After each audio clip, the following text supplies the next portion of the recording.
Hi everybody, this is your video on z-scores in section 1 of unit 3. So let's just go ahead and jump right into it, okay? So z-scores, right? Here's what z-scores are and what they do for us, okay?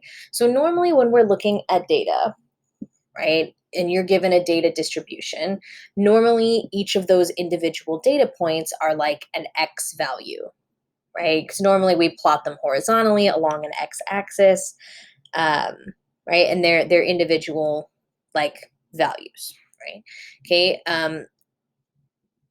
It's very difficult to compare two data sets that have vastly different um, ranges or units of measure, or maybe they occurred in different experiments from different years. They have different confounding variables, whatever. Okay, so what z-scores allow us to do is they help us measure and compare positions, right, i.e., x values, okay, of individual data points.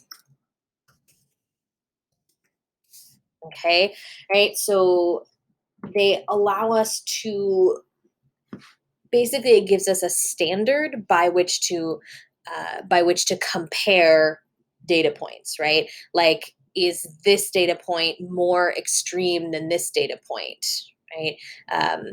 It's difficult for us to tell that sometimes just looking at the raw data, but converting things to z-scores does allow us to do that, okay? When you are converting to a z-score, or you'll also hear it called a standardized score, okay, same thing. Z-score is also called a standardized score.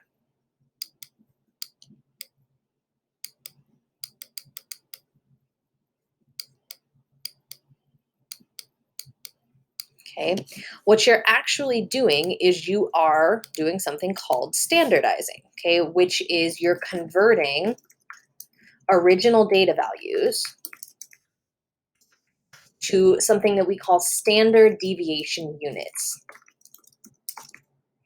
Okay, meaning, like, i.e., this data point is 0.8, I'm going to say z equals 0.8 standard deviations away from something, right? That something is usually the center or the mean, okay? When you take a z-score and you are interpreting it in context, here is your interpretation always, okay? A z-score is how many standard deviations away from the mean an individual, if I could spell, that would be great, data point lies. Okay, so example, need to do another thing. Okay, so example, right? If you have a z value, if z equals 1.2, then that means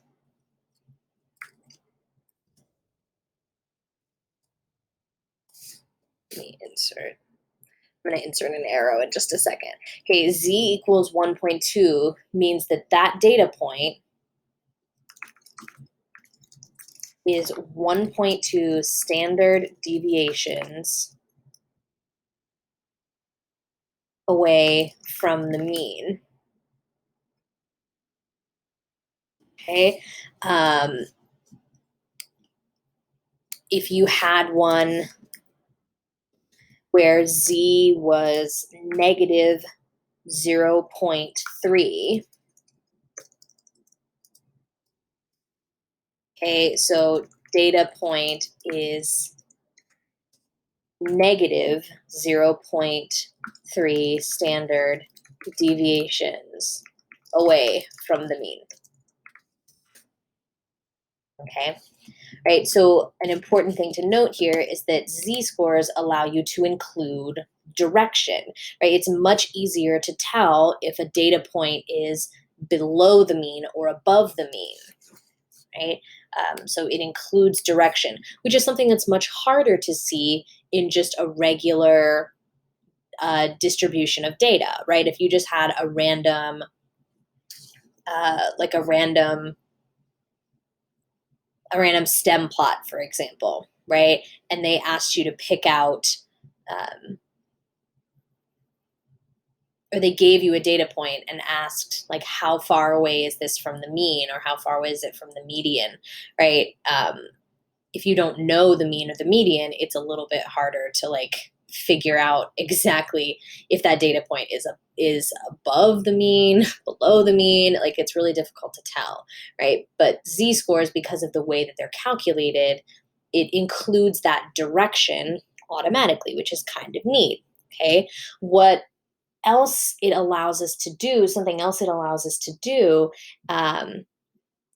Is that it allows us um, to compare two data points in that may come from different distributions. So, for example, right, a lot of you are taking both my class and you are probably taking another AP class or maybe another IB class, right? So let's say you took a test in my class and got uh, an I don't know, a 75%, right?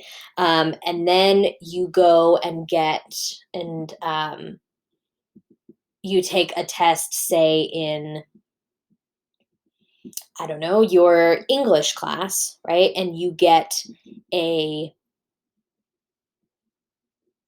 you get an 85%, right?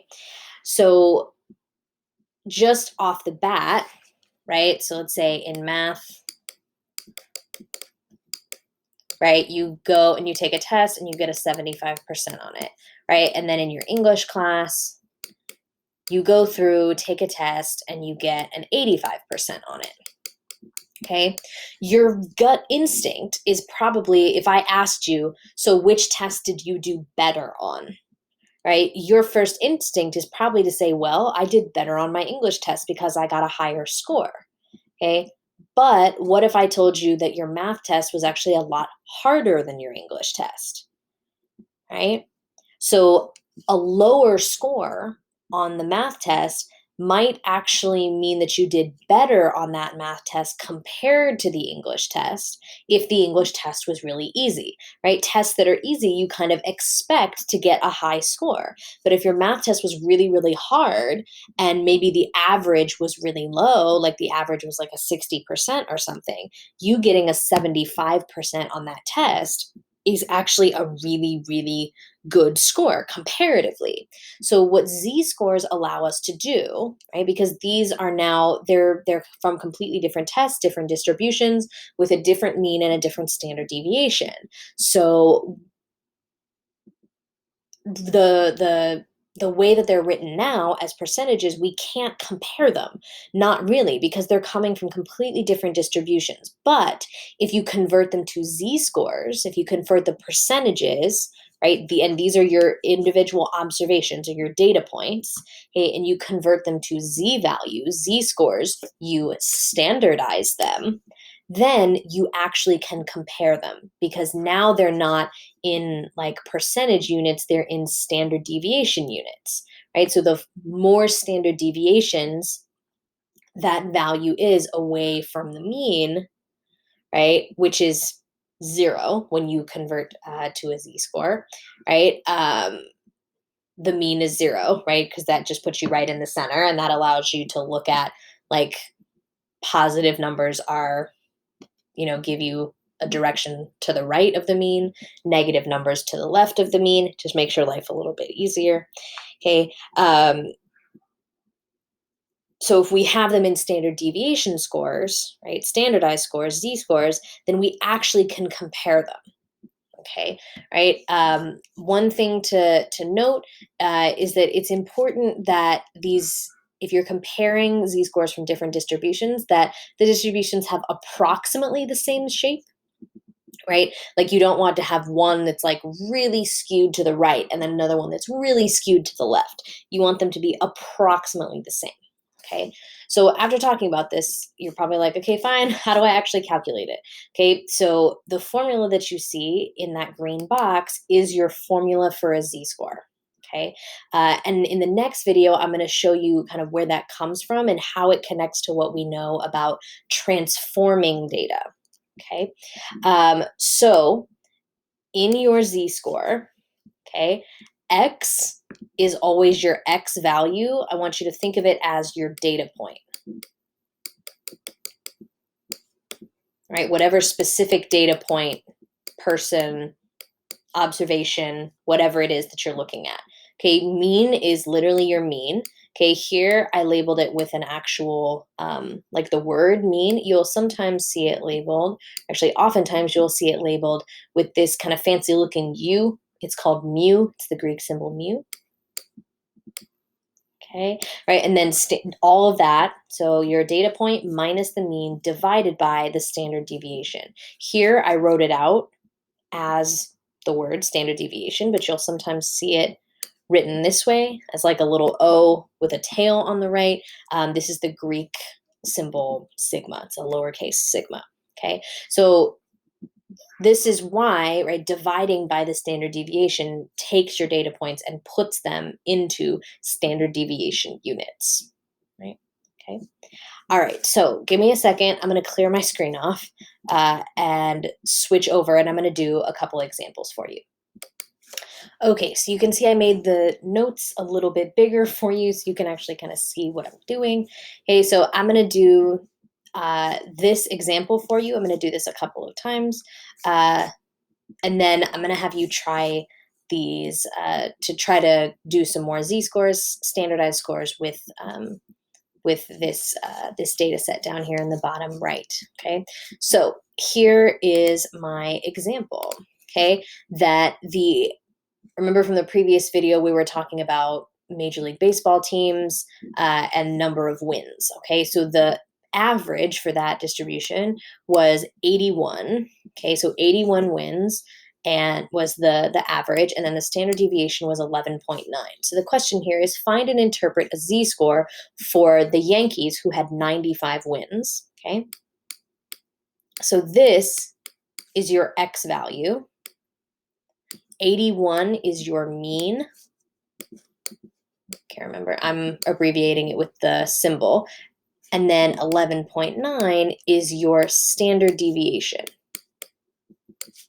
Okay, so my z value is x, which is 95, minus the mean, which is 81, divided by the standard deviation, which is 11.9. Okay, all right, so 95 minus 81 is 14. Right, so 14 divided by 11.9. Right, and 14 divided by 11.9 is 1.18. Okay. Right, so that is my z value. Okay, then my interpretation would be that the Yankees were 1.18 standard deviations, and then here you have to indicate direction, meaning above the mean or below the mean. Okay, so 1.18 standard deviations, and since it's positive, it was above the mean. Okay, all right. So I'm going to do one more for you with the Mets. So the Mets had 74 wins. So 74 is your x value, and then the mean and standard deviation stay the same. So my z is 74 minus 81 divided by 11.9. Okay, right? Which is, this is negative 7 over 11.9. Okay, which is negative 0.588. Okay. And I do want to point out that I'm adding this like intermediate step where I'm showing you the subtraction and then the division. You don't have to do that. Like you can just write out the z-score formula with the numbers filled in. Um, like you can just write out this part and then the final answer. You don't have to write the intermediate like step that I have right here. Okay. All right. So here, looking at this, right, if you had to compare, like, was the Yankees' number of wins a more extreme data point than, say, the Mets' 74 wins? Okay. And it is because the value, the Z score is larger, right? The Z score for the Yankees was 1.18, right? And the Z score for the Mets was negative 5.88. So the Mets 74 wins was a less extreme data value, even though it was a negative data value, it doesn't matter, right? It's a less extreme value than the Yankees 95 wins, which is a little bit harder to pick out um, when you are just looking at the raw data, right? But if you have the z-score, it's much easier to compare. Okay, and I think I've run out of space here a little bit to type my interpretation, but my interpretation of this z-score, the one for the Mets, would be that the Mets were 0.588 standard deviations below, right? That's what that negative is, below the mean number of wins. Okay. All right. So this is one way that z-scores can be helpful to you, is to figure out which data points are more extreme. Makes within one distribution, it makes data points a little easier to compare, right? But I also want to show you how you can do this with different distributions, with different means and standard deviations, to actually compare things from different distributions. Okay, so I'm going to do the first one here kind of as an example, and then I'm going to pause the video, let you all try the other three, and then see if we can answer the actual question here. So the question is, compute the standardized scores for each baseball player's home runs. Okay, so meaning I just want to calculate the z-score, right? Whenever you see standardized score, that means z-score. And the question is, which player gave the best performance relative to his peers? Okay, so if you just went by home runs, right, number of home runs, you would say, well, Barry Bonds did the best, right? Obviously, he did the best. He had the highest number of home runs, right? But we have to be able to compare these four players, we have to convert their home run scores to standardized scores. Okay, because there were lots of different things that happened in those years, right? Different standards, right? Different games that were played. So essentially what we're doing with the z-score is we're saying, okay, take all of the confounding variables out of it, all of the things that were different, like the mean and standard deviation were different, right? And we're going to standardize these four players, right? And say, right, we're going to take away everything about them except their number of home runs. We're going to standardize it so that we can actually compare them. And then we'll see who did the best in their relative years, right, compared to the other players. Okay. So in order to do that, you have to do a z-score first. So I'm going to do z, and then I'm going to label it with a subscript BR for Babe Ruth. Okay, so I'm going to take, so the home runs are like the X values. This is my mean, my mu, and then standard deviation there. Okay, all right, so my z-score for Babe Ruth would be 60 minus 7.2 divided by 9.7. Okay, and then when I go through and I actually calculate that, right, I get 5.44. Okay, so that means that Babe Ruth his number of home runs was 5.44 standard deviations above the average, which is a lot. Okay, so I'm going to pause the video here. I want you to do the same. Try to calculate the z-scores for the other three players, right? And we'll see who actually is the best baseball player. All right, folks, so check your standardized scores against mine. So we did Babe Ruth together. So the standardized score I got for Roger Maris was 3.15. For Mark McGuire, I got 3.88. And for Barry Bonds, I got 3.91. So relative to his peers, Babe Ruth actually gave the best performance because he had the highest standardized score. And if you look at the mean and standard deviation, that kind of makes sense, right? Because the difference between Babe Ruth's number of home runs and the average number of home runs was so large. It was much larger than a lot of these other differences, right? And the standard deviation was much smaller, right? So you end up getting a larger standardized score, right? That even though Babe Ruth had the smallest number of home runs of these four players, right? Within his own year, he played the best relative to his peers, right? And he played the best relative to all of these other guys, right? Because as for these other guys, right, the average baseball player, right, had a much larger number of home runs, right, and the data was a little bit more spread out, okay, which meant that your standardized score was going to go down, right? So relative to his peers, Babe Ruth actually gave the best performance, right?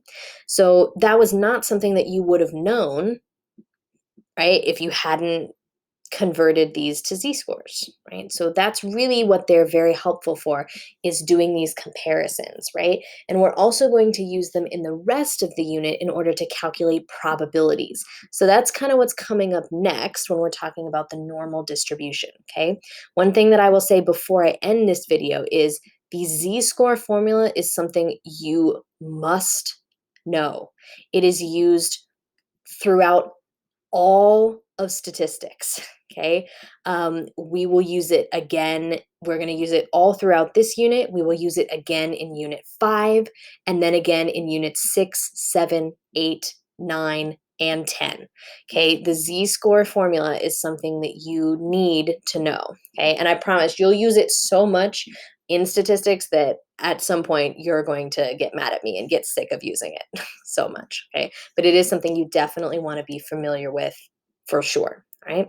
So I will see you all in the next video where I'm going to talk about transforming data, and I'm going to connect this z-score idea to the transforming data so you can kind of see why we do z-scores and another purpose that they serve and kind of where the formula comes from. Right. So I will see y'all in the next one. Bye.